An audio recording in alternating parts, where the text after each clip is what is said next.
I'm James Ryan.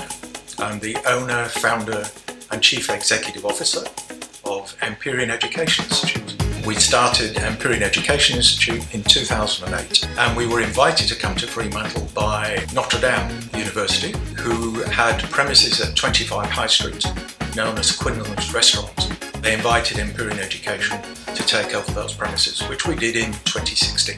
It tries to achieve training for international students in commercial cookery, business, community services, including aged care. And commercial cookery includes patisserie. We also engage with domestic students, youth at risk, culturally and linguistically diverse people, and disability people. We are the go-to organisation for training groups of people who are left out of the education system. Most of our domestic students have been let down by the education system, and they've had course after course after course, none of which has worked with them.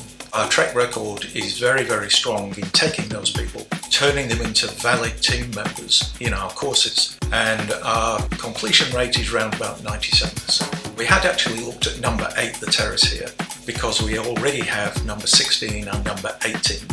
And we also had recently taken over the No Escape Cafe inside Fremantle Prison. So to some extent it made sense to us that if we could get this building, we could consolidate all those buildings together in here. It was an 1850s building that was in a terrible state of repair. We were very anxious to sort of look after the old building. We had to put floors in. We weren't allowed to fix anything to the heritage walls. Everything's freestanding, and we've turned it into a very swish kitchen. The school uses it as an on-site commercial cookery school. Theory is practiced in number 16 or number 18 further along the terrace, and the practical work takes place in these kitchens here. When the student finishes the first term, they will do some work experience with places like Ritz-Carlton, the Westin, the Novotel, etc. So we need to have the same equipment that they've got there, we need to have here. The cafe works as a sort of grab and go, and that's because 1.5 million visitors come to the prison every year. All the staff in there are registered trainers with us, and the students do work experience there so that we make sure that they can cope with grab and go.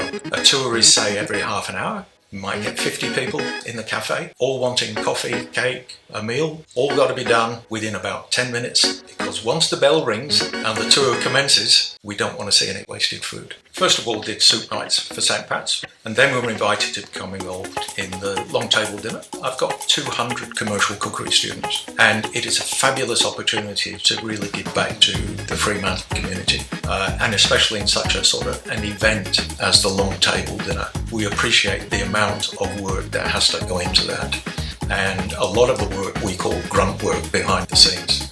You know, they're not the fancy chefs, but behind the scenes are up to 200 students working hard all day on the day, and then producing some very, very fine food. And obviously at some point it's all got to be cleaned up. What St. Pat's do is an incredibly important part of the Fremantle community. If we can give them any help at all to support their already incredible efforts, then we're more than happy to do it. And long may it continue.